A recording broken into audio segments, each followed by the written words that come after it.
Bueno, muy buenas noches, bienvenidos a este en vivo, en el que estamos hablando pues aquí con el doctor Juan Manuel Jaramillo, médico psiquiatra. El día de hoy estamos desde acá, desde Mundo Alzheimer. Cuéntenos un poco de qué es Mundo Alzheimer. Bueno, Mundo Alzheimer es una propuesta que surge hace unos meses con el objetivo de apoyar a todas las familias que tienen alguno de sus integrantes con enfermedad de Alzheimer, que es un tipo de demencia, o cualquier otro tipo de demencia, especialmente, digamos, el tratamiento de adultos mayores. Pues intentamos hacer un manejo multidisciplinario con un grupo integrado por médicos psiquiatras, psicólogos, fonoaudiólogos, neuropsicólogos, con el objetivo de dar un manejo integral, tanto desde la familia, porque pues también contamos con psicología de familia, como de un enfoque, digamos, individual con el paciente. Bueno, muy bueno pues conocer sobre todo esto y pues ellos son los que nos invitan el día de hoy a este live de preocuparse por los olvidos. Cuéntenos un poco de qué son esos olvidos, porque generalmente asociamos eso con la vejez. Entonces, eso de los olvidos y la vejez, ¿cómo va? Bueno, cuando planteamos como el nombre de esta charla online sobre cuándo preocuparse por los olvidos, pues digamos surgió de una queja muy frecuente que tenemos en la consulta de psiquiatría y la consulta de neuropsicología, que hoy nos iba a acompañar la doctora Alejandra Giraldo, pero pues se le presentó un inconveniente de última hora. Y era que muchos pacientes se nos acercaban sobre que estoy olvidando ciertas cosas, se me está pasando que pasa tal y tal cosa en la casa y eso me está empezando a preocupar. ¿En qué punto esos olvidos dejan de ser algo, digamos, que está en relación con un deterioro que podríamos considerar, entre comillas, normal, ¿sí? Sin llegar a ser un deterioro como tal, que eso pues les comentaré más adelante, y cuando esos olvidos pueden ya llegar a ser algo preocupante, que puede ser el antecedente, la antesala de algo más. Y pues nada mejor, no hay un momento mejor para intervenir que el momento antes de que las cosas se produzcan. Entonces no hay momento mejor para intervenir que antes de que se produzca una enfermedad de Alzheimer. O sea que es normal que el envejecer lleve a que olvidemos cosas como ese deterioro de la memoria o no. Pues realmente no es tan normal, ¿sí? Hay hasta cierto punto, digamos, cuando hablamos del envejecimiento. Hablemos primero un poco acerca del envejecimiento, porque muchos pacientes me preguntan, pues es que yo me estoy ya volviendo viejo y yo no me siento viejo, ¿cierto? ¿En qué momento empezamos a hablar como tal de vejez? La vejez como tal es una construcción social, ¿sí? Aunque hay algunas definiciones de la Organización Mundial de la Salud que dicen que la vejez se da después de los 60 años, después de los 80 años. Digamos, ellos van teniendo clasificación entre los 60 y los 74, los 75, los 85. La vejez es algo que va cambiando, porque va a depender muchísimo de la generación que estemos analizando. Si nos echamos hacia atrás algunos años, y eso que sin irnos muy lejos, quizás 1 o 2 siglos atrás, la esperanza de vida que teníamos, por lo menos en el país, era de alrededor de 50 años. Si nos vamos para la esperanza de vida de las personas en la Edad Media, era los 35, 40 años. Eso quiere decir pues que la vejez se presentaba muchísimo antes, ¿no? Porque cuando miramos la definición de la Organización Mundial de la Salud, ellos hablan de que la vejez es aquellas últimas décadas de la vida de una persona. ¿Sí? Es una definición muy ambigua, muy abierta. ¿Y en qué momento empieza esa vejez? Es algo que es de gran debate, porque podríamos hablar de que hay una vejez que tiene, digamos, unos rasgos biológicos, hay una vejez que tiene unos rasgos como tal mentales, y hay una vejez que tiene unos rasgos desde el punto de vista geopolítico, económico, social, ¿no? Y los roles van cambiando. Digamos, cuando una persona empieza a envejecer, los roles que tiene va siendo diferentes a los que tenía cuando era ya un adulto en una edad en la cual estaba realizando su actividad laboral, o cuando era un adulto joven que estaba apenas empezando a formar una familia, o cuando era un adolescente que estaba estudiando para poder entrar a una carrera universitaria y después empezar a trabajar, ¿sí?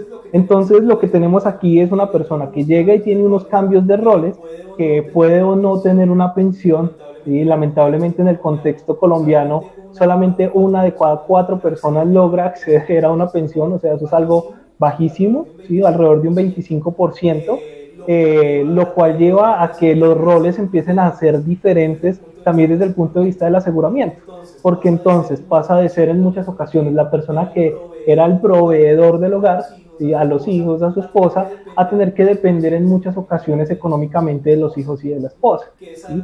Que es algo que por lo menos en la sociedad colombiana hemos visto que pues no hay mayor problema, ¿sí? Para los colombianos es bastante frecuente cuidar de nuestros abuelos y no es un problema que en este momento nos estemos enfrentando a gran escala como si sucede en otros países, pero que lamentablemente estamos en camino a la transición de vamos a terminar en un momento en el que las familias ya no van a estar al cuidado de sus abuelos, ¿sí? Como pasa en otros países donde la pirámide de población está invertida, donde ya hay más viejos que jóvenes.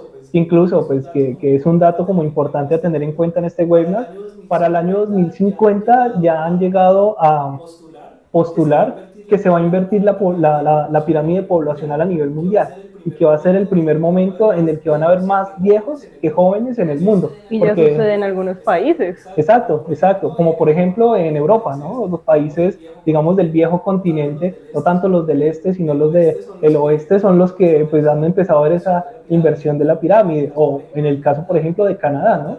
Que ahorita tuvieron justamente a raíz de la pandemia una gran cantidad de personas que se pensionaron a la fuerza y no pueden seguir trabajando, no que hay que pensionarse y pues no habían suficientes jóvenes que cubrieran todas esas vacantes que dejaron las personas que estaban entrando a la jubilación. Entonces, cuando me preguntan a mí en la consulta, ¿qué momento es la línea para decir que se es viejo o no?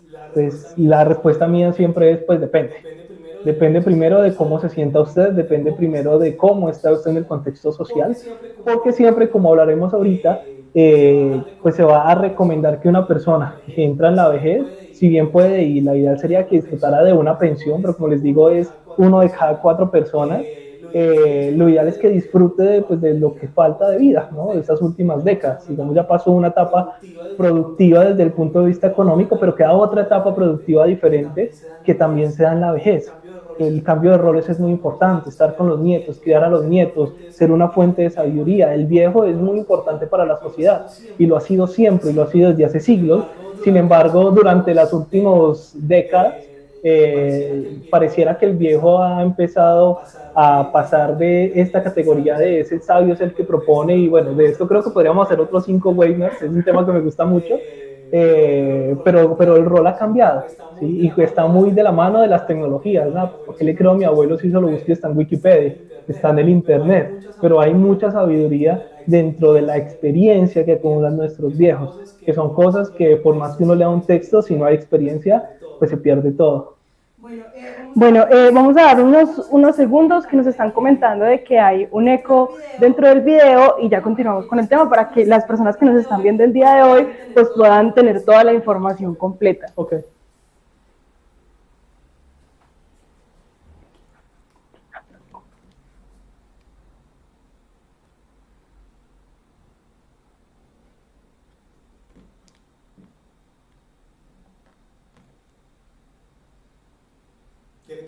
¿Quiere que hable para...? No sé por qué se está dando eco.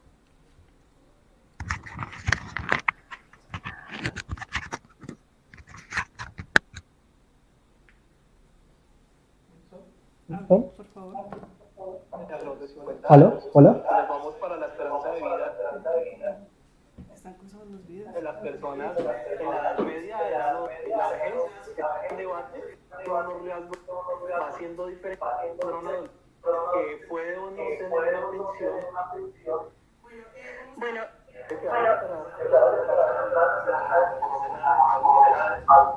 ¿por qué se están dando?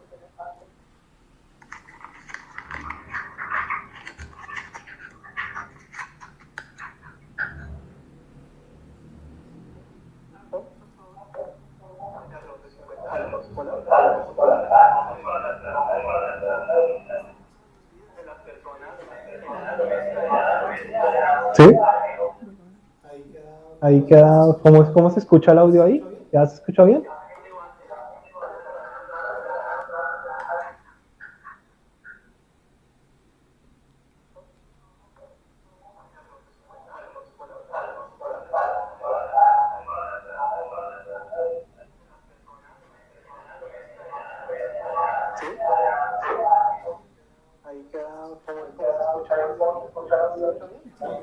Ok, entonces creo que vamos a continuar solo con un micrófono porque estaba haciendo retorno al otro micrófono.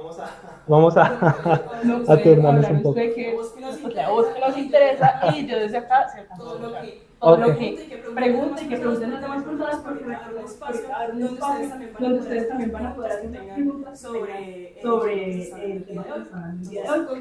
Ok. Continuemos, estamos hablando de que en Roma 15 años era ser muy viejo, pero que actualmente pues ya no iría de esa manera. Y que adicional a esto pues todo lo que tiene que ver con la sabiduría que anteriormente se creía, pero es verdad que ahora muchas veces se considera que estas personas mayores, por así decirlo, no tienen la sabiduría que pueden tener pues un aparato de estos que ahora pues pueden tener como tanta información a la mano. De alguna forma es verdad que se ha desvalorizado pues lo que es ser adulto y tener como toda esa sabiduría y conocimiento que en realidad de alguna forma a veces el celular no nos va a proporcionar.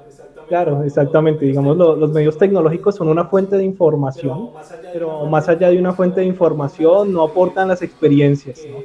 Que es algo vital. Digamos, no, un médico es muy complicado reemplazarlo con un aparato justo por eso, porque cada paciente, cada persona, cada individuo es un mundo, es un universo distinto. Entonces no podemos estandarizar y meter a todas las personas en un mismo costal y decir, ah, es que para tal paciente esto, para tal aquello. Digamos que sí, hay algunas guías, hay algunas orientaciones, hay algunos medicamentos que son ampliamente utilizados. Ejemplo, el acetaminofén es un medicamento muy bueno, que tiene bajo riesgo de toxicidad, que se usa mucho justamente por lo que es bueno y económico, ¿no? Entonces, digamos, pero no a todos los pacientes. Hay pacientes que son alérgicos al acetaminofén. Entonces, si uno no tiene en cuenta eso, si uno no le pregunta a los pacientes o si el paciente no lo contesta, pues termina teniendo una intoxicación por acetaminofén, ¿no? Bueno, entonces como para retomar como ese pedazo, el envejecer es como el deterioro del cuerpo, pero no hay como una especificación en relación a edad, ni una fecha de caducidad, ni nada de esas cosas. Sí, no, no lo hay como tal, sino que está muy en relación en cada sociedad. Digamos, incluso en Colombia en el año 2015 se publicó pues como una guía de orientación por parte del ministerio en la que hablaban sobre, que era una guía como para envejecer bien. ¿Sí? Y ellos hablan ahí de que si bien para la OMS se considera que mayores de 60 años son pues ya considerados ancianos, viejos, ¿sí? Para Colombia en algunos contextos, en algunas comunidades indígenas y comunidades apartadas, se considera después de los 50 años, es decir, 10 años menos, justamente por lo que hablamos del contexto social que se está viviendo, ¿no? Porque no es solo el envejecer del cuerpo, ¿no? Y pues ahí creo que podemos entrar un poco en materia de lo que va el webinar, de cuándo preocuparse por los olvidos, porque es que también lo que es el envejecer de la mente, ¿sí? Porque no olvidemos que el cerebro es mente, ¿sí? La mente es cerebro, ¿sí? Entonces, a medida que envejecemos se van dando ciertos cambios a nivel de la composición del cerebro, en el cual se puede ir viendo disminuido el volumen del cerebro, que es algo que se empieza a producir incluso después de los 25 años, ya empiezan a haber pérdidas neuronales, ¿sí? Pero que se va viendo mucho más marcado después de los 60. ¿Sí? Como tal, en demencias no hablamos de un corte, porque la demencia puede producirse en cualquier momento y hay muchas causas. La principal es el Alzheimer. ¿Sí? Esa pérdida del volumen puede ser de un 5 al 7%, pero empiezan a haber también dificultades en la comunicación entre una y otra neurona. Esas dificultades hacen que se presenten principalmente tres, digamos, cuatro cosas durante un envejecimiento normal. La primera es que pueden haber alteraciones de memoria, la segunda es que pueden haber alteraciones de atención, la tercera es que pueden haber alteraciones en el lenguaje y la cuarta que tiene que ver con la velocidad de procesamiento. Y no quiere decir que una persona que está envejeciendo pues inequívocamente va a tener un compromiso en las cuatro parejo y va a ser algo severo. No, cuando hablamos de un compromiso en memoria son alteraciones en memoria que van en relación a pequeños olvidos, cosas que normalmente la persona recordaba como fechas de cumpleaños, hacer ciertas diligencias, pagar los recibos de la casa, pueden ser fácilmente olvidadas, pero casi siempre son cosas recientes o que requieren cierto grado de atención.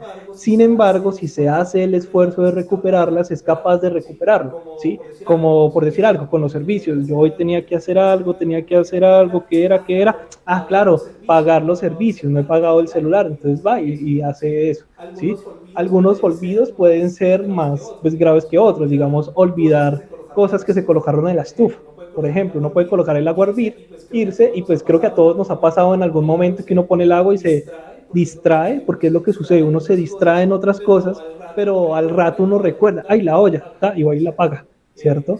Esas son cosas que a medida que envejecemos se van volviendo cada vez más frecuentes.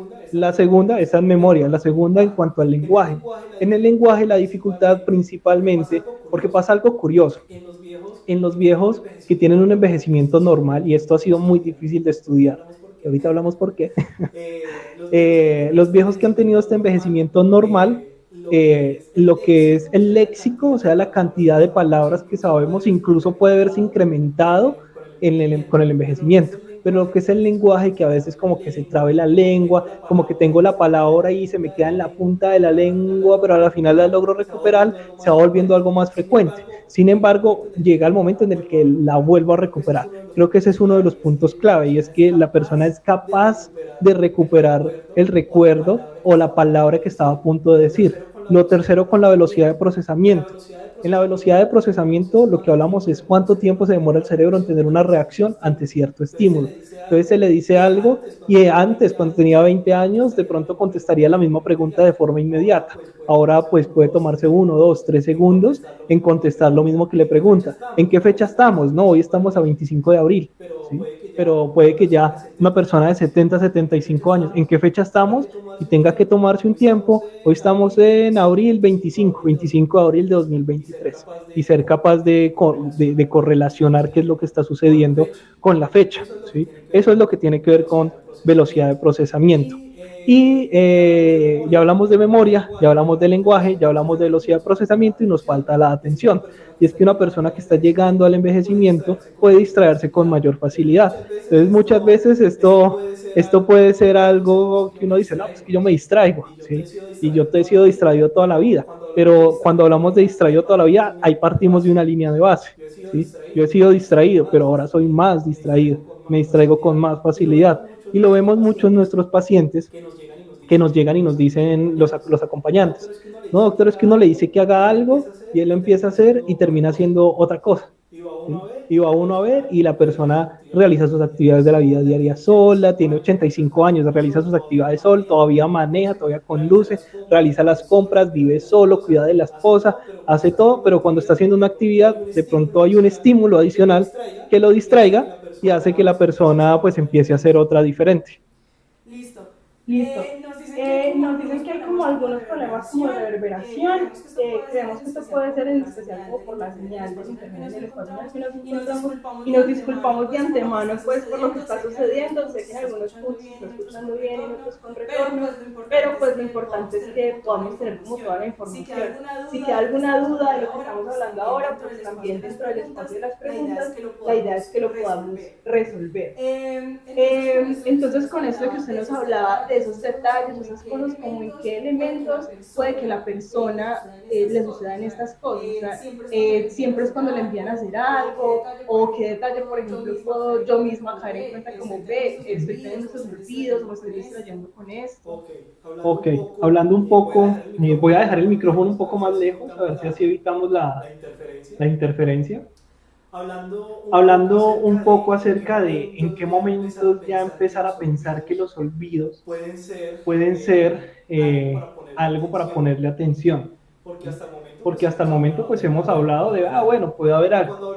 Y cuando hablamos de que los olvidos hay que ponerles atención, es porque ya pasan de ser ya un envejecimiento que llamaríamos normal a algo que se conoce como deterioro cognitivo leve.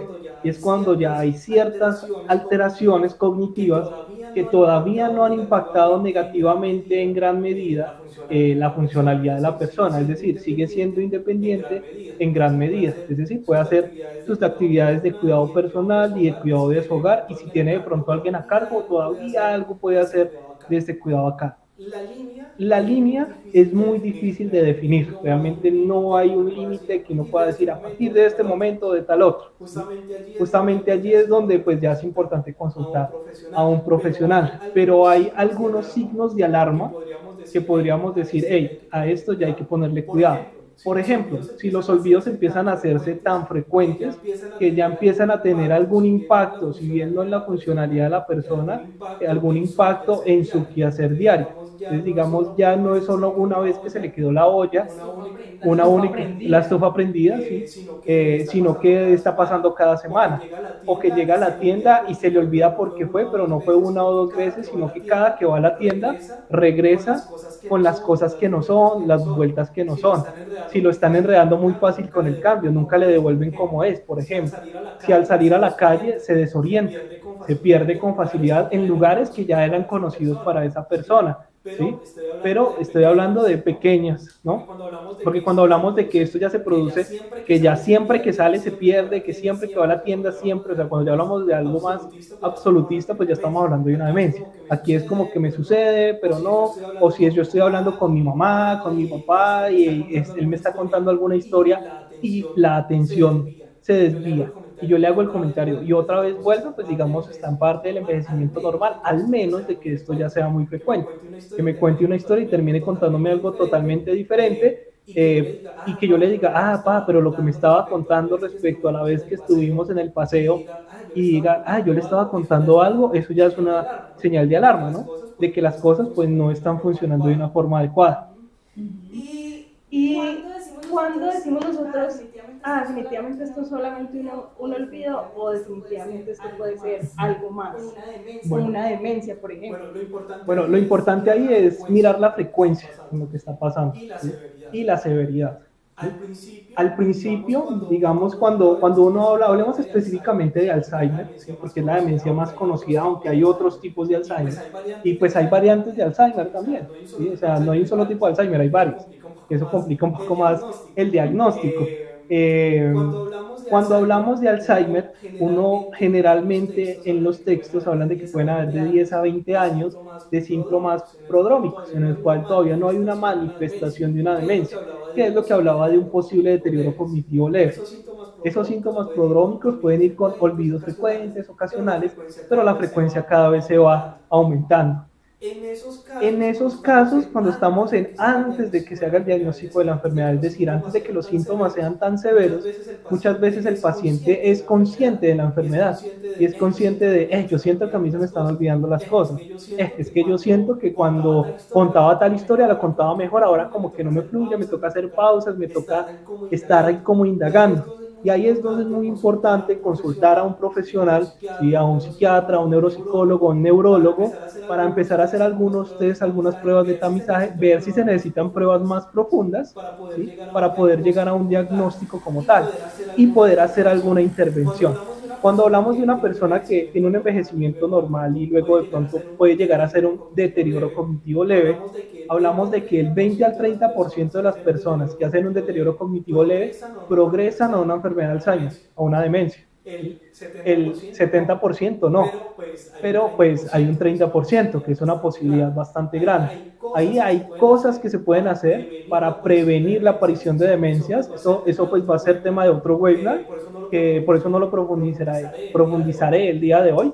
Pero hay cosas que se pueden hacer, solo por dar algunas pistas. Terapias neurocognitivas, ejercicios de terapia ocupacional, activación en memoria, activación en atención, activación en lenguaje, lectoescritura, ¿sí? Que lo que hace es que retrasan la aparición de la enfermedad de Alzheimer.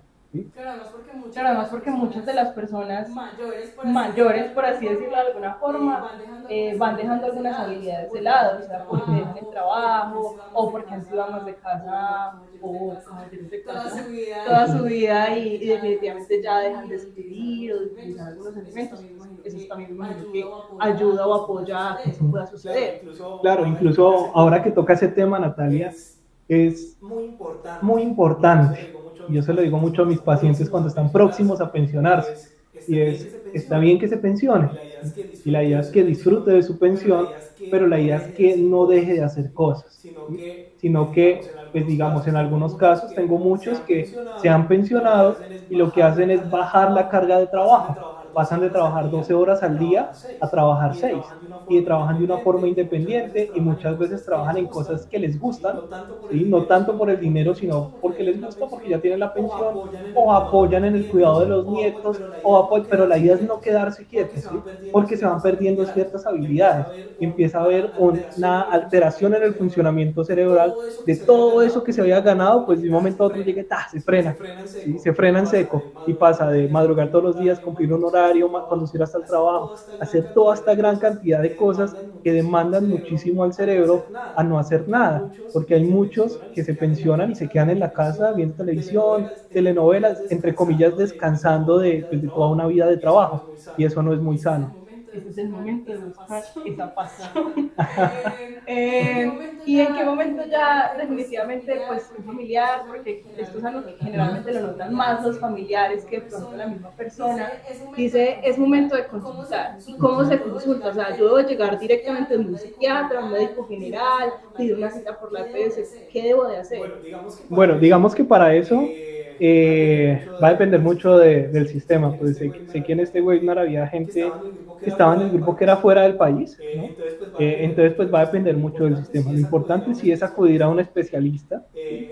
El primer acercamiento puede hacerse incluso a través de medicina general y el ya derivar al especialista, digamos, si se está en el medio del sistema de salud, por ejemplo en el colombiano, que se consulta al médico general, se explican los síntomas y el médico general pues ya remite al psiquiatra, al neurólogo, y ellos ya pues realizarán la determinación de si se necesitan o no pruebas adicionales, como unas pruebas neuropsicológicas o una remisión al neuropsicólogo para que haga pues una valoración.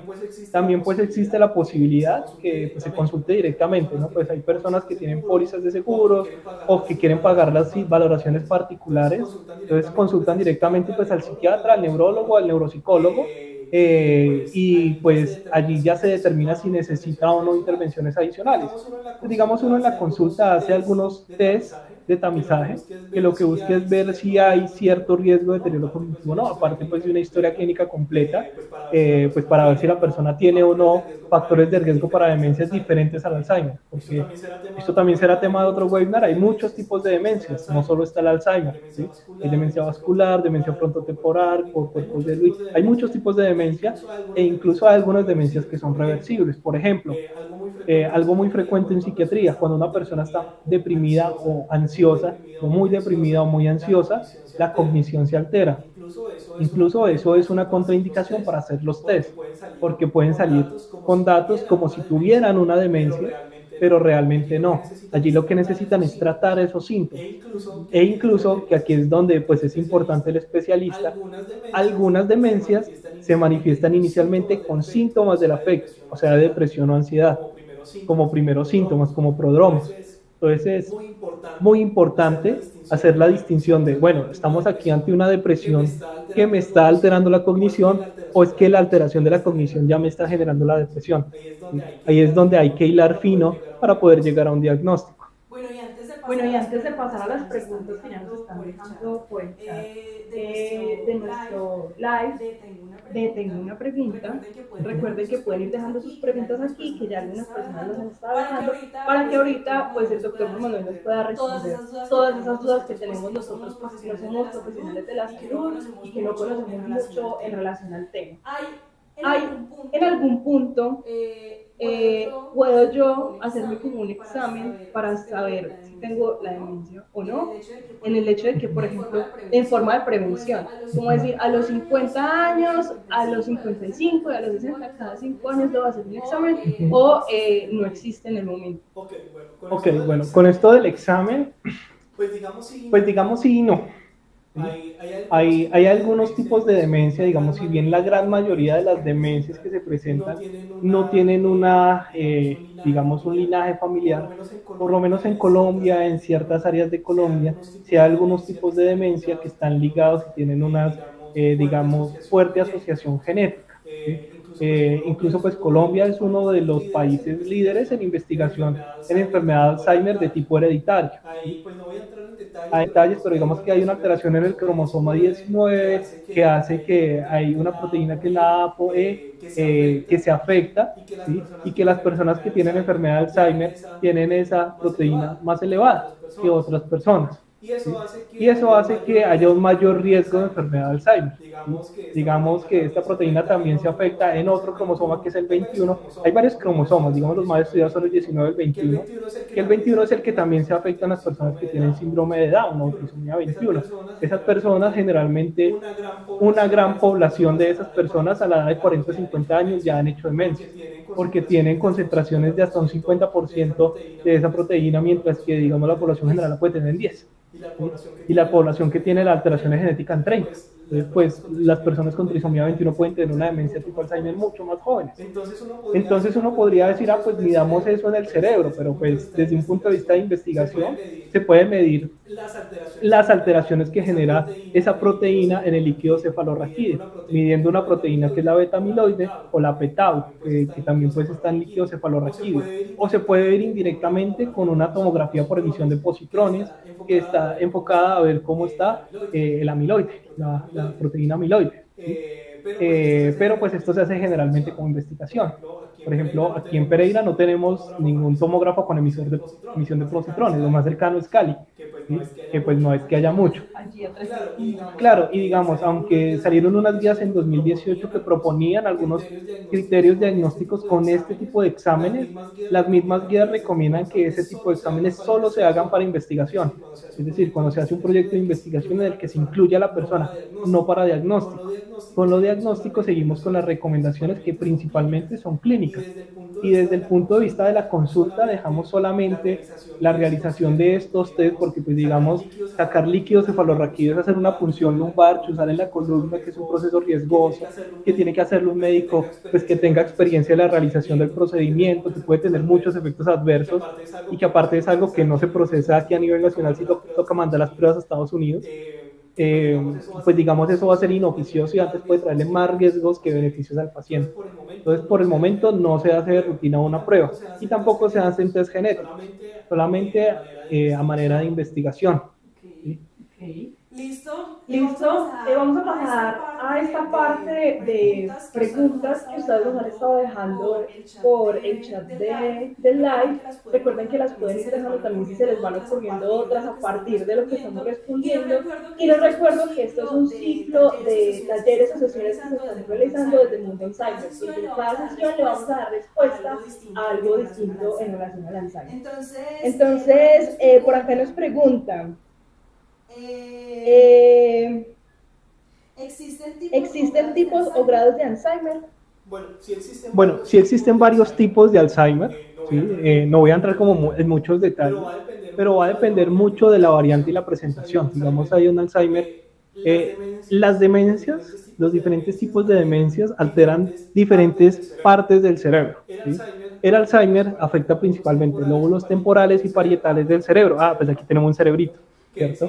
Que si digamos que aquí está la parte de atrás de la cabeza, aquí estarían los ojos, serían estas partes de los lados y de arriba, ¿cierto? Pero hay una variante, por ejemplo, que tiene que ver más con el área frontal. El área frontal, digamos, en general, se ha asociado con el control de impulsos, la agresividad, la irritabilidad, la parte temporal y parietal está más asociada con la memoria, por ejemplo.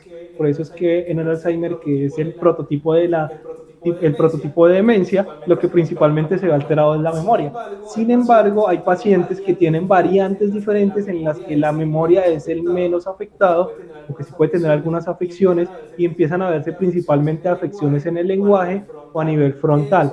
Que eso hay que empezar a diferenciarlo también de una demencia frontotemporal, en la que hay una afección del frontal y el temporal, pero que aquí pueden haber también varios subtipos, ¿sí? Que está el comportamental, la fase afluente, varios. Por ejemplo, hay un actor muy famoso que hace poquito diagnosticaron con demencia frontotemporal, que es Bruce Willis, por ejemplo, ¿sí? Y pues aparentemente él tiene una fascia, según pues lo que he visto yo por las publicaciones y las fotos que han mostrado de él, que eso es algo que hay que diferenciar de enfermedad de Alzheimer. Pero en general intentamos no clasificar por tipos, sino que hay enfermedad de Alzheimer, ¿sí? Pero sí hay diferentes grados. Y cuando hablamos de diferentes grados, hablamos de los grados de severidad de la demencia, dependiendo de la progresión.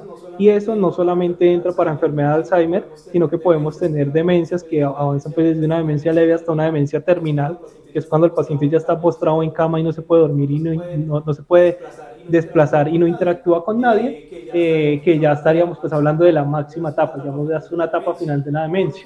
Porque, y hago aquí un paréntesis también adelantando charlas, la demencia como tal, el Alzheimer no mata, ¿sí? Que es una creencia que tienen algunos pacientes, yo me voy a morir de esto, no, y eso es justamente lo peligroso y por eso es que hay que intentar frenar la progresión, porque lo que termina matando a una persona con demencia es las complicaciones que están inherentes a la demencia, como la quietud, el estar en la cama, el riesgo de neumonía, las infecciones urinarias a repetición, el riesgo de broncoaspiración, el riesgo, porque llega un momento en el que la persona pues olvida comer, olvida cómo hacer cualquier cosa, y entonces termina en la cama y entonces se descaran, hay muchas complicaciones. Bueno, hablando de los grados del Alzheimer, por acá también nos están preguntando que si los medicamentos que toman influyen en recuperar la memoria o mejorarla o la mantienen. Bueno, ahí va a tocar con los medicamentos, hablar de cosas ya, vuelvo al ejemplo del acetaminofén. El medicamento va a ser dirigido a cada paciente. ¿Cierto? Hay ciertos medicamentos, como por ejemplo los parches de ribaspina, las tabletas de memantina, que lo que buscan es frenar la progresión de la demencia, ¿sí? Pero en este momento, lamentablemente, no tenemos ningún medicamento que pueda revertir lo que se ha perdido, ¿sí? Digamos que ya lo que se ha dañado del cerebro, lo que se ha perdido, ya en este momento se perdió y no logra uno recuperar. ¿Por qué trabaja uno? Por mantener lo que hay, evitar que la enfermedad progrese, porque es una enfermedad que en el momento no tiene cura, y potenciar pues digamos, las conexiones que tienen las neuronas en ese momento. Hay varios estudios de medicamentos, que tal medicamento, no voy a dar nombres de medicamentos en esta charla, pero digamos que tal medicamento puede servir, que tal vitamina puede servir, que el jugo de tal cosa puede servir, y hay ciertos estudios que hablan de, bueno, eso puede ayudar a potenciar lo que ya queda, pero no va a revertir. Es decir, no, porque con muchos medicamentos y algunos pacientes lo dicen, no, es que siento que en memoria estoy mejor, ¿sí? Pero no, o sea, sí y no. Sí, está mejor de la memoria porque está potenciando lo que queda, pero no es que esté mejor de la memoria porque la esté recuperando, es a lo que voy, y porque haya neuronas nuevas, conexiones nuevas. Se pueden hacer algunas conexiones nuevas, pero realmente no es que lo esté recuperando, estamos manteniendo lo que hay y estamos potenciando lo que ahí es donde entra.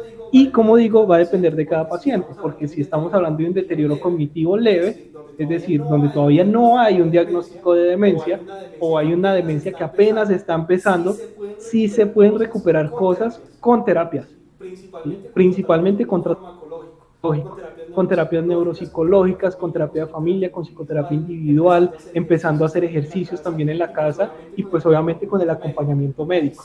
Ahí sí se puede intentar frenar o recuperar algunas cosas. Para eso es que sirven todas estas terapias.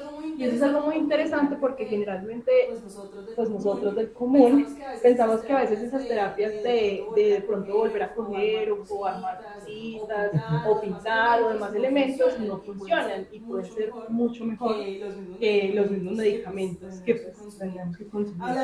Hablando de eso, pues también nos consultan que si el trabajar, el hacer un arte, alguna dinámica puede aportar a evitar que lleguen a ser. Claro, esa es una muy buena pregunta y sí, efectivamente sí. Hay un término que se utiliza ampliamente que es hablar de reserva cognitiva, ¿sí? Que cuando hablemos de factores de riesgo, factores protectores para demencia en otros de los webinars, lo tocaremos a profundidad. Pero cuando hablamos de reserva cognitiva es entre más leo, entre más estudio a lo largo de mi vida, entre más he hecho que mi cerebro haga conexiones entre diferentes cosas, entre más arte he hecho yo a lo largo de mi vida, eso va a ser como un punto que cuando se empieza a presentar la demencia, si es que se llega a presentar, la progresión sea más lenta, ¿sí? Imaginemos que estamos en un bosque de 30 hectáreas y que nosotros durante la vida nos dedicamos a sembrar las 30 hectáreas con árboles y tenemos un bosque grande y frondoso. Diferente va a ser el que tiene 30 hectáreas pero solo sembró 10. Pues cuando empiecen a talar, pues esas 10 se van a ir más rápido. Pero si empiezan a talar y hay 30, pues en demorar, en que lleguen digamos a 5 hectáreas, que es cuando ya va a haber un compromiso cognitivo, se va a demorar más. ¿Sí? Eso es el término de reserva cognitiva. Nunca es tarde para empezar. No, que si yo ya tengo 50, tengo 60, tengo 70 años y nunca hice eso, pues ya de malas. No, al contrario, hay que hacerlo. Es más efectivo si se empieza desde joven, sí, totalmente. Pero también es efectivo si se empieza en cualquier momento. es efectivo. Por acá nos consultan que si una persona que ha sufrido diafibromialgia, Fibromialgia. eh, eh, eso puede como ayudar a la pérdida de la memoria. Ya, no, la fibromialgia no se ha asociado como tal a deterioro cognitivo. Digamos, la fibromialgia tiene que ver con alteraciones a nivel del sistema nervioso, pero es más periférico que central. Entonces no hay una, digamos, como conexión directa en este momento. Patologías crónicas en general, pues la fibromialgia se considera una patología crónica, que si bien no tiene una asociación fuerte, pues es patología crónica, se asocian con deterioro cognitivo, ¿sí? Pero por otros mecanismos diferentes. También nos consultan que si una persona que ha sufrido pues, toda la vida por mucho tiempo de depresión, ¿cómo se conoce ese diagnóstico de Alzheimer en relación a lo que ahorita estamos hablando de la depresión, la ansiedad y cómo funcionaría pues como todo el tratamiento en relación a eso? Bueno, lo mismo, cada paciente es un mundo diferente, es un universo y tocaría evaluar el caso puntual, pero cuando hablamos de un paciente que a lo largo de la vida ha tenido depresión, digamos la depresión, podemos verla como una lesión a nivel del cerebro, ¿cierto? Y ese cerebro ya tiene una lesión. Y cuando llegamos ya a que hay una pérdida de la memoria, un compromiso en la atención, nos toca entrar a evaluar desde cuándo viene ese compromiso en la atención y la memoria. Si es algo que venga reciente o es algo que viene desde que se iniciaron los síntomas depresivos. Lo primero que hay que evaluar es cómo es el paciente cuando está libre de síntomas. Si es que ha tenido periodos libres de síntomas, hay casos en los que no. Y lo segundo que hay que evaluar es si venía con un constante en el cual ha tenido pérdida de la memoria y de un momento a otro tuvo un bajón. ¿Sí? O sea, llegó y empezó a hacer como oscilaciones, pero siempre como hacia el declive. Ahí es donde uno prende la alarma y se puede que esto no sea por la alteración del estado de ánimo, sino que puede que esto esté relacionado es con un deterioro cognitivo. Ahí es donde ya toca entrar a evaluar puntualmente con algunos test de tamizaje y empezar a buscar, ¿sí? Intentando que cuando se realicen esos test, pues la persona esté en el mejor estado emocional posible, esté estable y pues no vaya a estar bajo la influencia de ciertas, digamos, medicamentos, ciertas moléculas que pueden también tener un compromiso, como las benzodiazepinas, clonazepam, lorazepam, alprazolam, pueden generar este tipo de alteraciones cognitivas, disminuyen la velocidad de procesamiento, por ejemplo. Entonces eso hace que el paciente tenga un falso positivo en las pruebas y estemos ante un deterioro cognitivo que no tiene como tal. Por último, que nos consultan acá también es si usted nos puede decir qué tipo de pruebas son las que se aplican para conocer sobre el Alzheimer, o sea, si esa persona tiene o no, o eso depende de la persona o de la edad. Ok, bueno, para las pruebas, como pruebas de tamizajes hay muchas. ¿Sí? Las más ampliamente utilizadas, por lo menos en el contexto colombiano, podríamos hablar, uno, la prueba del reloj, ¿sí? Que consiste en dibujar un reloj, se le pide al paciente, se analiza la forma en la que el paciente está realizando el reloj y, digamos, ciertas características de ese componente. Hay otras pruebas que incluyen esa prueba del reloj, como es el MOC, que es el test cognitivo de Montreal, que es ampliamente utilizado también por los clínicos en Colombia, que tiene validación estadística en Colombia y que nos puede llegar a dar un aproximado de si el paciente tiene o no. Y el otro es el Mini-Mental, que es también un test cognitivo de tamizaje corto que se puede aplicar en una consulta y que puede llegar a decirnos puede o no tener un deterioro cognitivo. ¿Qué inconvenientes tienen estos test? Bueno, primero son relativamente sensibles, es decir, pueden coger a los pacientes, ¿sí? Pero no son muy específicos. Es decir, puede coger pacientes con deterioro cognitivo, pero no hacer el diagnóstico como tal de demencia. Estos test se aplican entre 5 y 10 minutos. Son test muy cortos. Y el inconveniente que tienen es ese, que puede que la persona tenga un puntaje que esté alterado, pero ese puntaje puede estar alterado por el nivel educativo, puede estar alterado porque está deprimido, porque está ansioso, o que es algo también que es importante tener en cuenta y por eso también es importante la valoración, y es que puede que tenga una demencia diferente a una demencia tipo Alzheimer. Y estos test de tamizajes están construidos en base a demencias tipo Alzheimer, que son el 80% de las demencias. pero queda otro 20%, ¿sí? Que ahí es donde toca entrar a hacer unas pruebas más específicas. Digamos, si estos test de tamizaje salen alterados, ya entran a hacerse unas pruebas neuropsicológicas, que son una batería de test que son específicas para cada paciente. Cada neuropsicólogo pues escoge las pruebas que va a aplicar dependiendo del paciente, de lo que se está buscando específicamente, y pues dependiendo de lo que se escoja, son una batería de pruebas que pueden tardar de 2 a 4 horas en realizarse. Y que... agüita. Y que incluso van a tener una, dos o tres sesiones o hasta 4 sesiones para aplicar las pruebas, porque pues hay que intentar cumplirlas. En algunos casos, las demencias cuando ya llegan en fases muy avanzadas, pues ya no se hacen ni pruebas neuropsicológicas. Digamos, ya lo que se hace son pruebas clínicas, ¿no? Porque dentro de ese pool de, bueno, por ejemplo, a mí me llega un paciente hoy, me sale en el test del mini mental alterado, y yo digo, este paciente puede tener un deterioro cognitivo, pero no solamente le va a mandar pruebas neuropsicológicas, yo necesito saber este paciente de dónde viene ese deterioro neurocognitivo. Entonces va a necesitar, por ejemplo, una neuroimagen, idealmente una resonancia magnética para ver el funcionamiento, la composición estructural del cerebro, no el funcionamiento, sino la composición estructural. Porque para el funcionamiento pues son otro tipo de neuroimágenes que no tienen mucha relevancia clínica para el diagnóstico, sino más para la investigación, que se pueden utilizar en casos de duda, digamos si uno no sabe si es tipo Alzheimer o qué otro tipo, pero no tanto. Y le va a mandar unos laboratorios de sangre y algunos exámenes complementarios adicionales para ver si puede ser una demencia secundaria a otra cosa. ¿Qué tal lo que tengamos frente no sea una demencia, sino que sea, digamos, un accidente cerebrovascular que tuvo hace unos meses y que pasó subdiagnosticado porque fue pequeño? Y lo que tenemos son lesiones vasculares a nivel del cerebro. Entonces ya la intervención no sería como una demencia tipo Alzheimer, sino que sería diferente. Bueno, en relación a eso que nos acaba de hablar de las pruebas, de que se puede ser, pues, la primera prueba tiene que ser alterada por alguna razón o algo, nos consultan si una persona que es consumidora o ha sido consumidora anteriormente, ¿cómo funciona ahí? O sea, puede tener más probabilidades de Alzheimer, menos, la prueba sigue siendo aplicada igual, o se le debe comentar previamente al médico en relación a que es consumidor.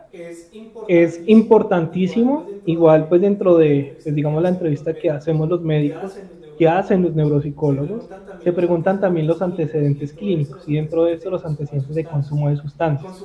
El consumo crónico de cualquier tipo de sustancia, incluyendo las sustancias legales como el licor, alteran el funcionamiento cerebral, ¿sí? E incluso sustancias legales como el alcohol pues llevan a que se presenten algún tipo de demencia. Por ejemplo, hay un síndrome que se llama síndrome de Wernicke-Korsakoff, que lo que es una demencia inducida por abstinencia alcohólica. Pacientes que toman y toman y toman y toman trago y en un momento dejan de tomar, le puede dar ese tipo de demencia. Y pues se ven muchos casos, realmente es algo relativamente frecuente, en el que hay una lesión, que consumo de marihuana crónicamente. La marihuana genera alteraciones a nivel cognitivo, en la que se ve alterada la velocidad de procesamiento cognitivo, por ejemplo, se ve alterada la memoria a corto plazo, la memoria reciente, ¿sí? Muchos pacientes que consumen marihuana de forma crónica llegan años después diciendo, y años después es gente de 30, 40 años que lleva 15, 20 años consumiendo diariamente, que pues que dicen, no, doctor, a mí como que a veces se me olvidan las cosas, me dicen algo y 3 segundos después ya no me acuerdo, y como que ya nada me motiva, o sea, son lesiones, y toma uno neuroimágenes de estos pacientes de consumo crónico de alcohol, marihuana, de cualquier otro tipo de sustancia, THC, cocaína, etcétera, encuentra unos cerebros de personas de 80 a 90 años, lo que les hablaba ahora, que con el envejecimiento se va perdiendo el volumen. Aquí lo que encuentra uno es que en pacientes muy jóvenes tienen un cerebro como si tuvieran muchísimos más años de los que tienen. Entonces va a ser un comentario muy importante que se le haga a la persona pues, que esté atendiendo, pues como para poder determinar y entender de que posiblemente haya un deterioro cognitivo, que no es un Alzheimer, puede que sea un deterioro cognitivo que viene de lejos.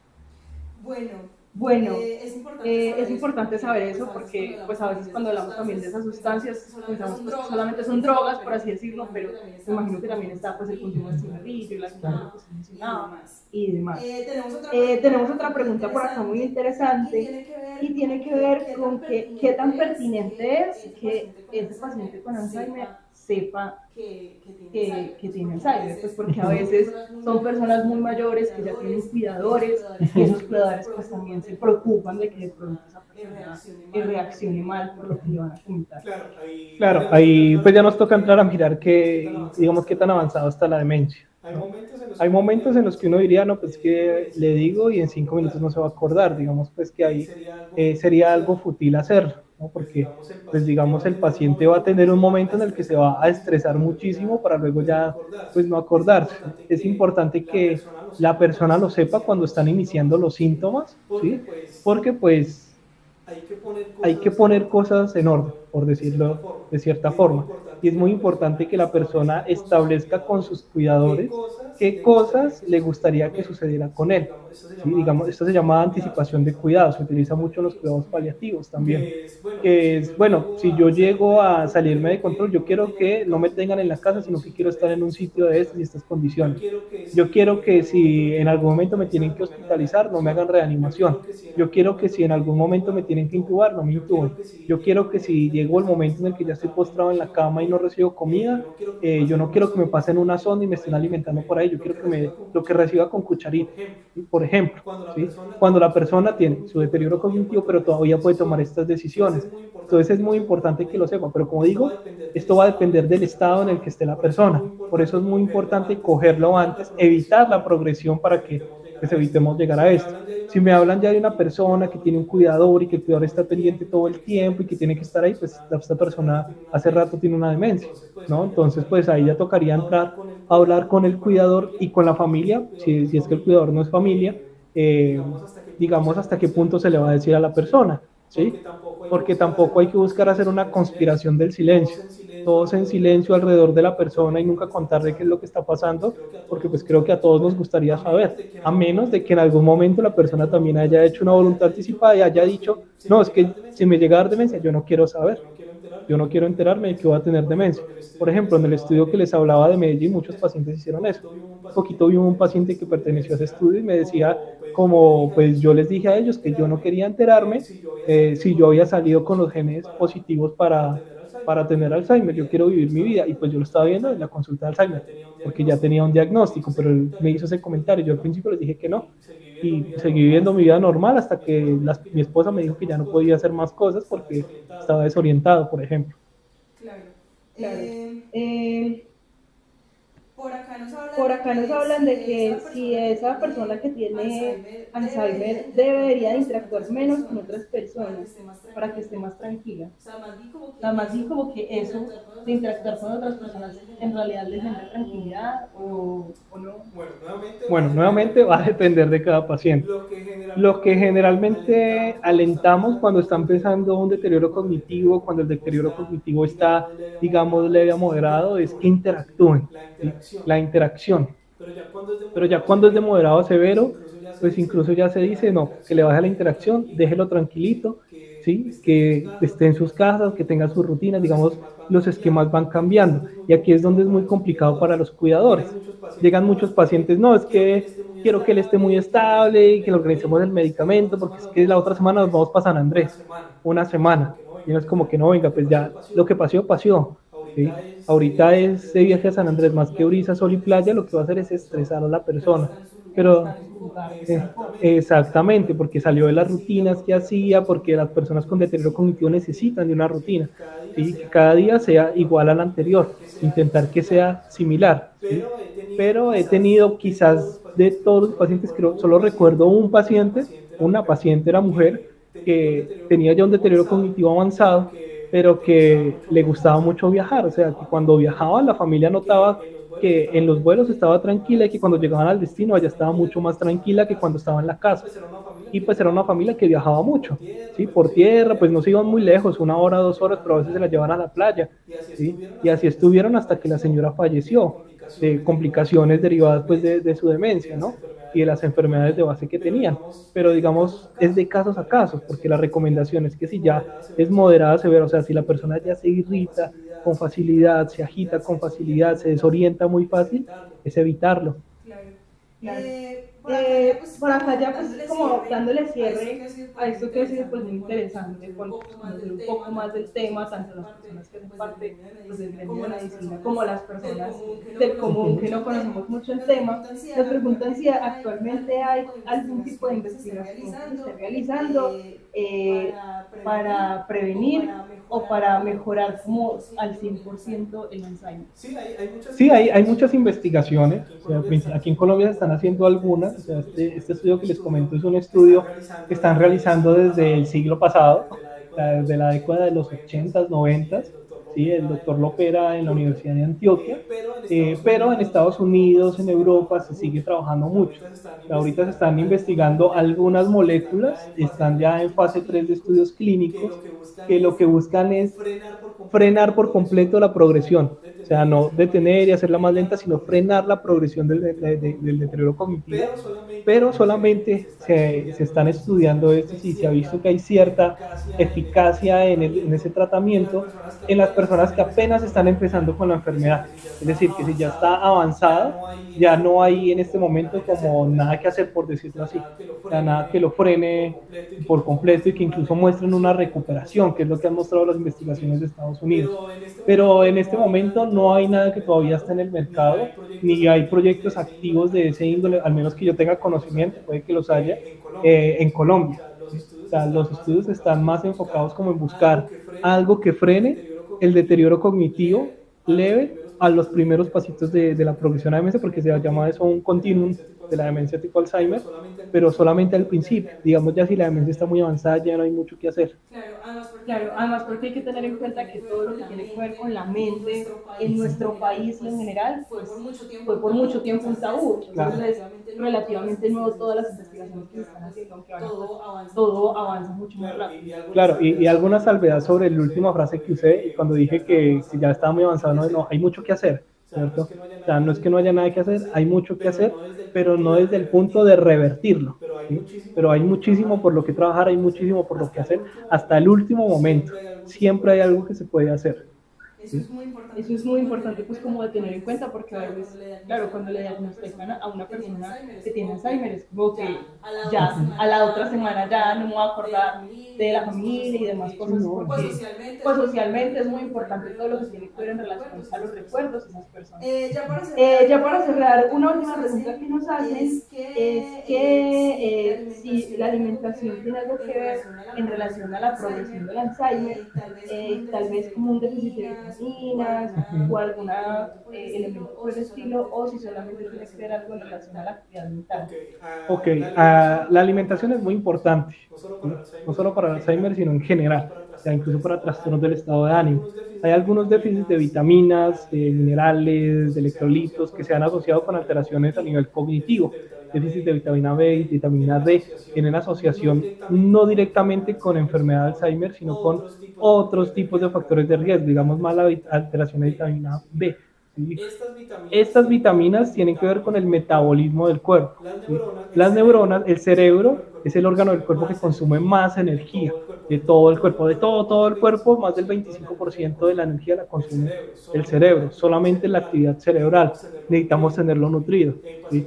Pacientes que tienen desnutrición severa pueden tener alteraciones cognitivas, digamos, eso es algunos de los tipos de demencias que pueden ser reversibles, cuando hay alteraciones vitamínicas, cuando hay desnutriciones severas, ¿sí? Se pueden revertir un poco con, digamos, una corrección en la alimentación.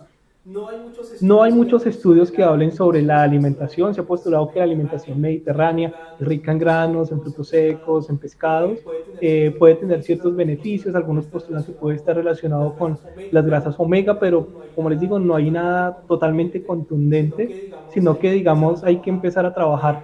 Hay cosas que son muy contundentes, digamos, con cuanto al tratamiento farmacológico, a lo que viene a ser la reserva cognitiva, a que entre más jóvenes digamos, que se empiece la patología, va a ser peor el pronóstico, que a mayor edad va a ser mejor el pronóstico, entre comillas, ¿no? Pero no hay nada en cuanto a la alimentación que sea contundente.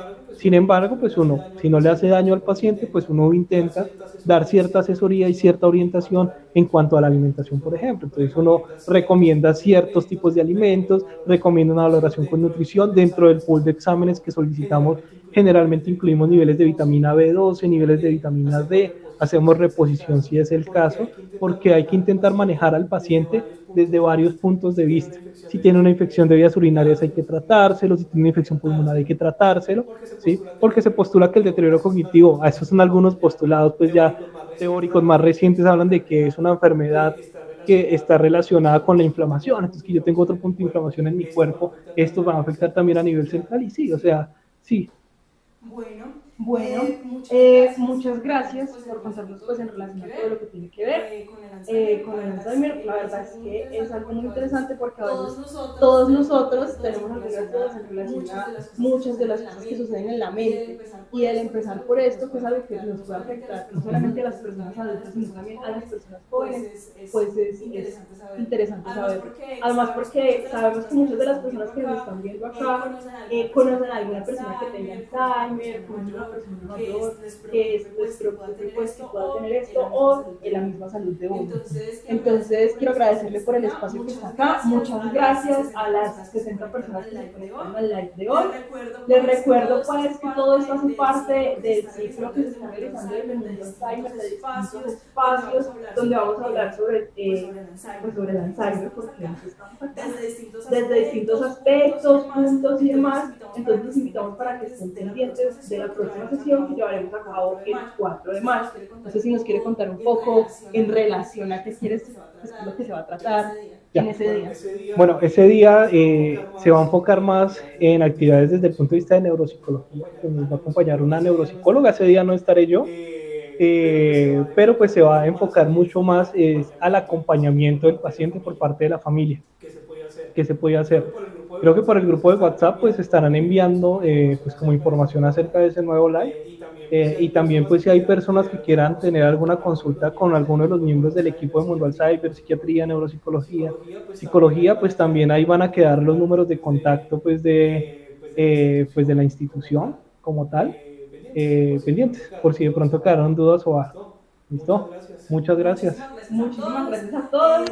Les recuerdo pues esos espacios para que sigan viniendo, inviten a más personas a que participen de estos espacios.